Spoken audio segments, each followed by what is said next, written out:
Hi guys, gonna do an unboxing today. So I managed to get the Suicide Squad game box for Batman Miniatures game.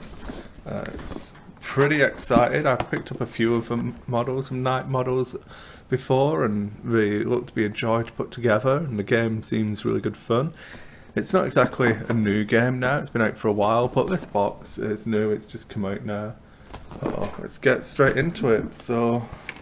It's relatively hefty, and then comes with some awesomely pink plastic.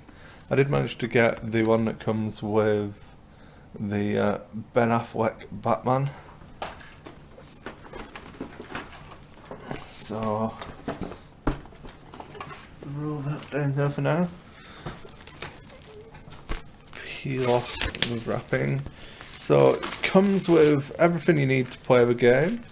You get a copy of the rulebook, and what looks to be a Harry Potter game coming out in 2017.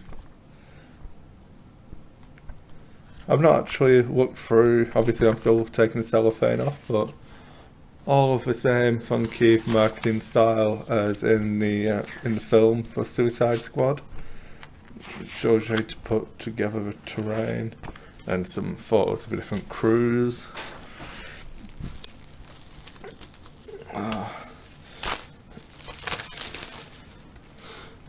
Then we get into a punch out buildings and stuff. So the buildings are actually one of the coolest parts of the game, I think. Of the game box, I should say. So you come with two different sides, so you can build them one of two ways, and then they double stack on top of each other, so you can build multiple variations on it if you get multiples of these. So hopefully it's something that they're going to be releasing as just an additional kit, so you can build it as a bank or a tenement.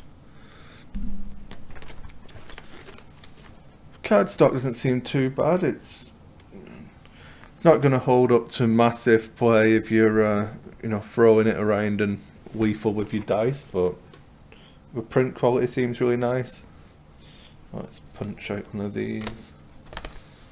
Yeah, so it's got the triple layer, all the tokens. That's the loot counters, and for the Suicide Squad, we've got the alternate backing for the character cards. So it comes with the actual Suicide Squad crew, which is the pink ones. So we've got Deadshot, Captain Boomerang, Katana, which will be good. Killer Croc, Slipknot, Diablo. Harlequin obviously bounces between both.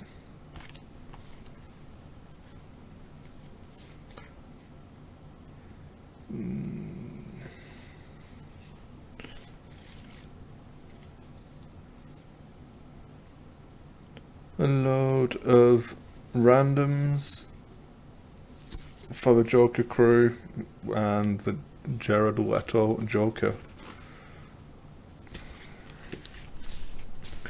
Oh, get to the actual models then.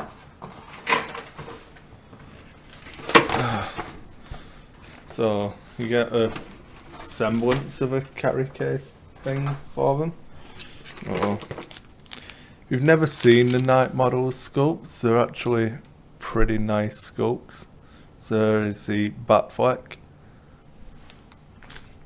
One thing I do like about them, the majority of them, the contact points are almost reasonable. When you're assembling it, if you ever assembled the metal models, this is a goat-headed minion. If you ever assembled the metal ones, some really good sculptors out there, really nice sculpts, but they put contact points in awful places and just don't give you enough space to actually get glue on them. But I've not had that many problems with these. Then again, I am a relatively experienced modeler, so mileage may vary on that. You get some of the fancy printed dice. Let's find Joker. So there's the Jared Leto Joker sculpt. How it looks pretty good. Yeah, and then bag of faces. So you get a good amount of models in there, but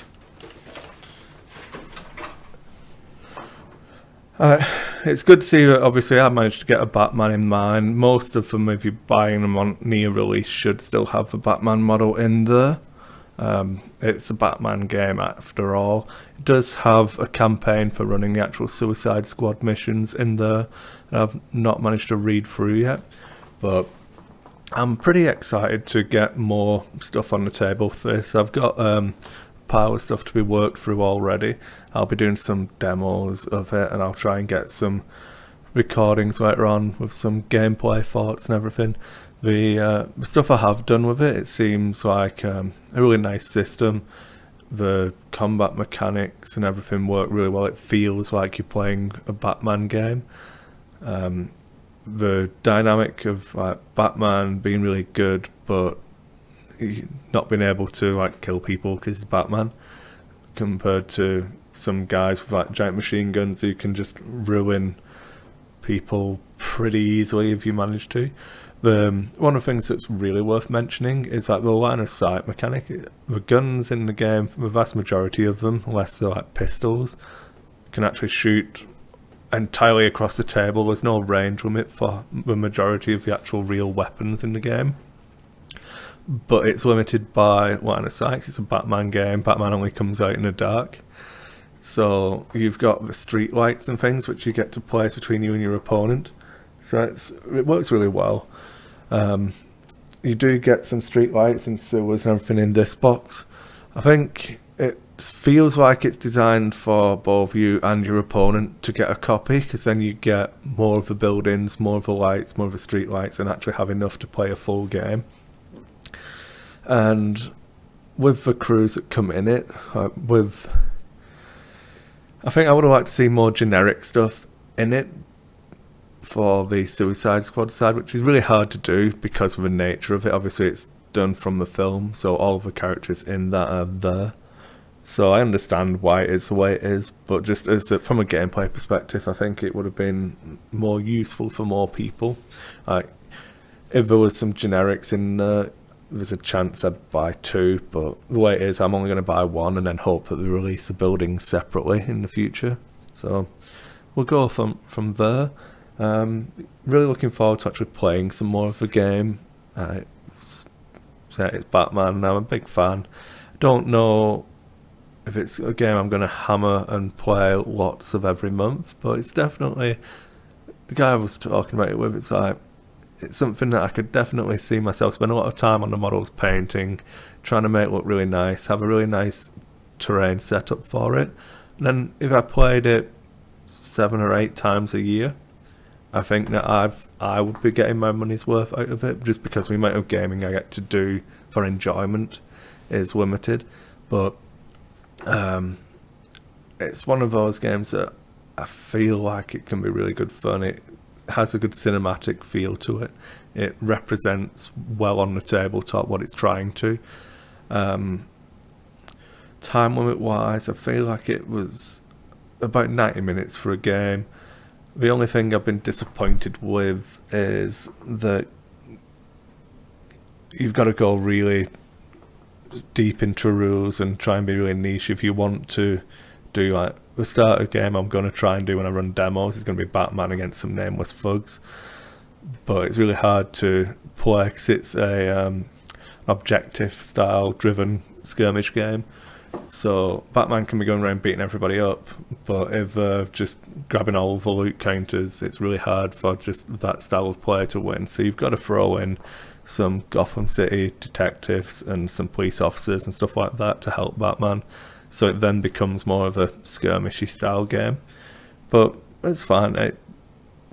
It's got other games I've seen played were just between the Wonderland crew and the Court of Owls, and that was a really interesting game. So Wonderland crew had some big beefy guns, and the Court of Owls are all like ninjas. So it's really interesting watching that dynamic of if they're going to make it into combat, or if the guys with the M60 machine guns going to mow down everyone before they get there.